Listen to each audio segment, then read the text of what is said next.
Mesdames, Mesdemoiselles et Messieurs, merci de nous rejoindre sur la télévision en Nostre 24. Bienvenue au compte de ces journaux. En séjour dans le Logone occidental, le président du Conseil militaire de transition, le général Mohamed Idriss Déby Itno, a eu une rencontre avec les principaux 53 chefs de canton de la province du Logone occidental. Plusieurs points ont été abordés au cours de cette discussion. On fait le point avec nos confrères de la télévision nationale. En son sein, 53 chefs de canton et 4 chefs de terre, dont une femme. Ce sont ces hommes et femmes au sang bleu qui sont venus ce mardi 29 mars à la rencontre du président de la République pour écouter son message de paix et de cohabitation pacifique. Introduisant la rencontre, le gouverneur de la province du Logone occidental, Bachar Ali Suleiman, a fait une confidence au chef de l'État en ces termes, je cite, « Monsieur le Président de la République, lorsque j'avais réuni les chefs des cantons et chefs des terres du Logone occidental pour leur notifier votre visite dans le chef-lieu de la province, ils m'ont répondu à l'unanimité que c'est notre fils qui vient nous visiter. Nous allons nous mobiliser pour lui réserver un accueil mémorable. Vous avez constaté de vous-même la chaleur de l'accueil. » Fin de citation. Intervenant au nom de ses collègues, chefs des cantons et chefs des terres, Toussaint Naïm, chef de canton de Krim, secrétaire provincial de l'association des chefs traditionnels du Logone occidental, a félicité le général Mohamed Idriss Déby Itno et le conseil militaire de transition pour le choix porté sur lui pour présider à la destinée du pays. Il devait ensuite poser quelques doléances au président du conseil militaire de transition. Ces doléances ont pour nom la dotation des chefs traditionnels du Logone occidental en moyen roulant, le relèvement de leurs fonctions de tous les administrateurs et chefs militaires ayant mis plus de 5 ans d'exercice à leur poste, le versement de 5% des revenus pétroliers à la région productrice, l'aménagement des pistes rurales et l'intégration à la fonction publique des jeunes diplômés sans emploi.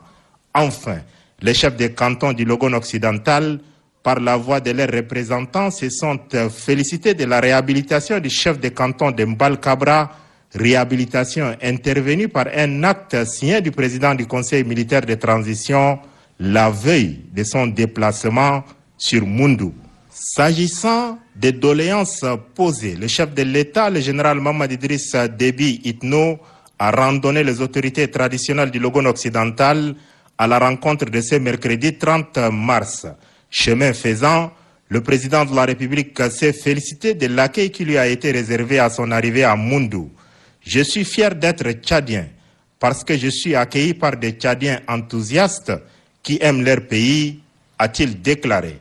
Le chef de l'État devait par la suite appeler les chefs des cantons à être de véritables guides, des hommes de paix, des pèlerins de la cohabitation pacifique et à diriger ceux qui sont sous leur responsabilité dans la crainte de l'Éternel qui leur demandera des comptes le jour du dernier jugement. S'agissant de la transition, le chef de l'État, le général Mohamed Idriss Déby Itno, a souligné que le processus avance à un rythme satisfaisant et il ne doute pas un seul instant de son aboutissement avant d'appeler les chefs traditionnels à soutenir cette marche du Tchad. Très enthousiasmé par la présence d'une seule femme, chef de terre parmi les 57 autorités traditionnelles du Logone occidental, le président du Conseil militaire de transition, le général Mohamed Idriss Déby Itno, a félicité et salué cette dame et lui a souhaité plein succès dans l'exercice de cette noble fonction au service de la nation.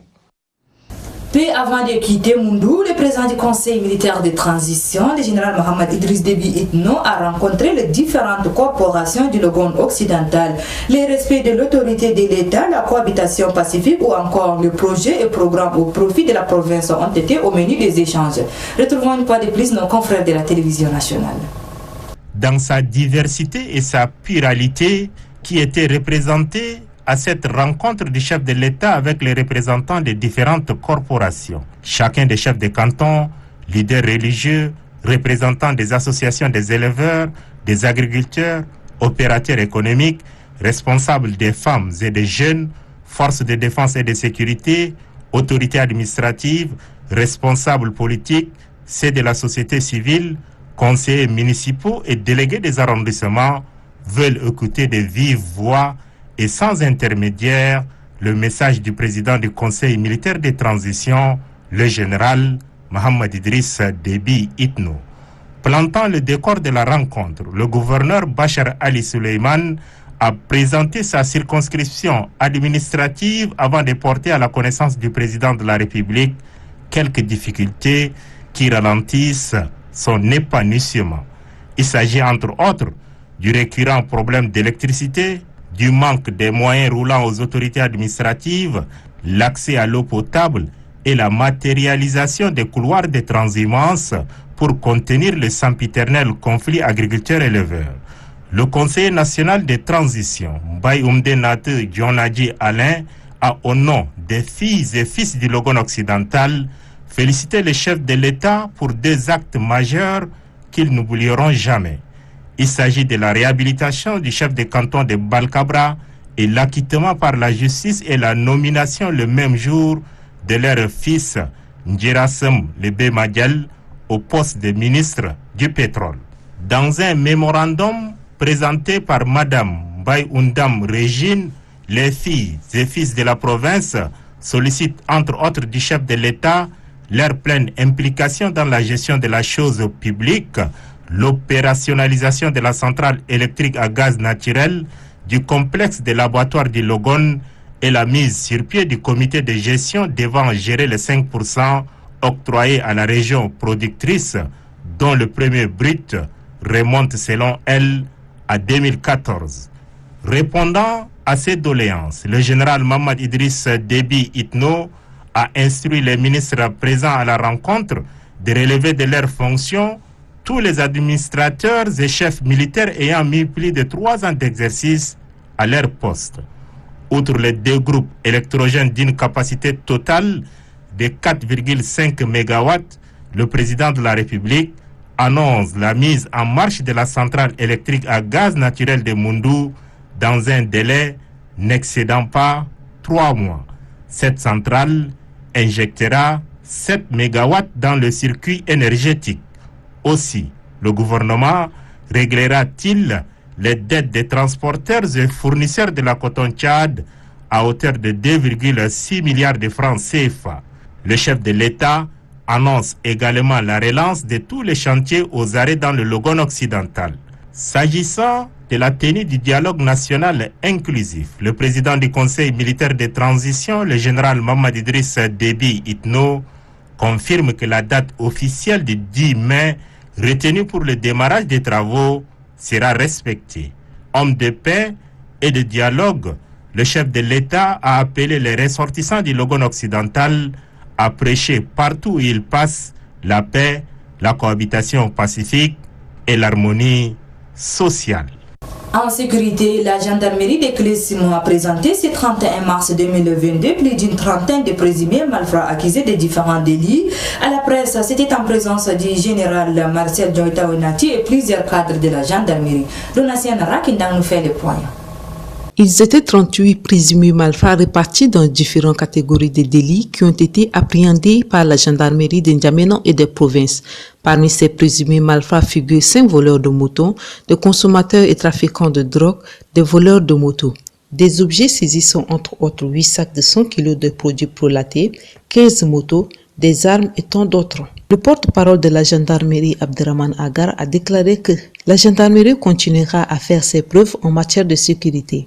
La gendarmerie, comme d'habitude, continue à faire ses preuves en matière de sécurité, en cherchant la tranquillité des citoyens. Si vous voyez un peu la situation d'aujourd'hui, c'est alarmant. Pour la simple raison qu'on a beaucoup plus d'hommes, beaucoup plus de drogue, beaucoup plus d'engins. Malgré que nous sommes toujours debout, nuit et jour, les malfrats continuent peut-être à chercher à nous défier.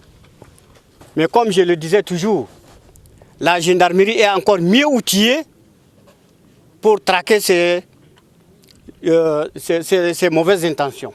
Notons que les gendarmeries sont dotées d'une nouvelle unité formée et déployée sur le territoire en vue de la sécurité de la population. Signature d'un partenariat innovant en faveur d'un habitat durable entre l'ambassade de France et l'Ordre national des architectes tchadiens au NAT C 30 mars 2022 à l'espace Campus France. C'était en présence de l'ambassadeur de la France au Tchad, Bertrand Kocheri, et du ministre des Affaires foncières, Moussa Batraki.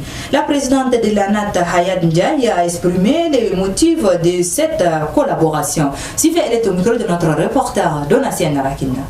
La signature d'une convention de partenariat entre l'ONAT et l'ambassade de France dans le cadre d'un workshop architectural placé sous le thème « Activation du logement abordable, supprimer les obstacles » est un acte à saluer. Cela d'autant plus que cette thématique nous remet en tant que bâtisseurs au cœur des préoccupations actuelles de notre société. La transition urbaine en cours dans notre pays nous donne l'opportunité de repenser nos modèles de développement social, économique et environnemental. Car après la nourriture, c'est bien au logement que les familles consacrent leur budget mensuel. Au Tchad, plus de 53% des ménages vivent en location, selon des statistiques de la Soprofil. C'est donc dans l'optique de valoriser cette richesse culturelle ancrée dans notre architecture, de promouvoir les connaissances et procédés de construction adaptés à nos réalités climatiques et historiques, que les professionnels du monde de la construction que nous sommes, à travers l'Ordre national des architectes du Tchad, ont initié ce projet de workshop architectural sur la question du logement durable au Tchad, comme solution pratique à la demande de nos concitoyens. La culture, chers partenaires, la culture n'est pas un vain mot. Nous vivons dans un pays des plus chauds de la planète où miser sur un développement responsable est un impératif qui ne saurait attendre. Il devient dès lors crucial d'adapter notre modèle d'urbanisation en fonction des enjeux locaux, ancrés dans un territoire déterminé, et ne pas céder à un urbanisme de masse. Aussi, nous ne perdons pas de vue que le changement climatique fait naître ces dernières années des problématiques nouvelles. Et puis le président de la plateforme des ONG nationales pour le dialogue national inclusif a fait un point de presse ce 29 mars 2022 au quartier Repos. Point de presse relatif aux préparatifs du pré-forum de la plateforme. Un extrait du président Mohamed Ahmed Younous au micro de notre reporter Donatien Narakinda. Dans le cadre de l'organisation du dialogue national inclusif qui se pointe à l'horizon et qui présente le vœu de tous les Tchadiens, l'initiative des ONG nationales tchadiennes a mis en place une plateforme dénommée Plateforme des ONG nationales pour le dialogue national inclusif FOMNI. Il faut-il rappeler que le dialogue national inclusif est d'unique et ultime occasion pour les Tchadiens d'aborder toutes les questions qui plombent le développement et le vivre ensemble au Tchad. Cette plateforme a pour but de contribuer à la réussite du dialogue national qui se veut inclusif. Il faut noter que les ONG nationales tchadiennes sont des acteurs très importants pour le développement économique, social, humanitaire et la cohabitation pacifique à travers leurs différentes activités sur le terrain.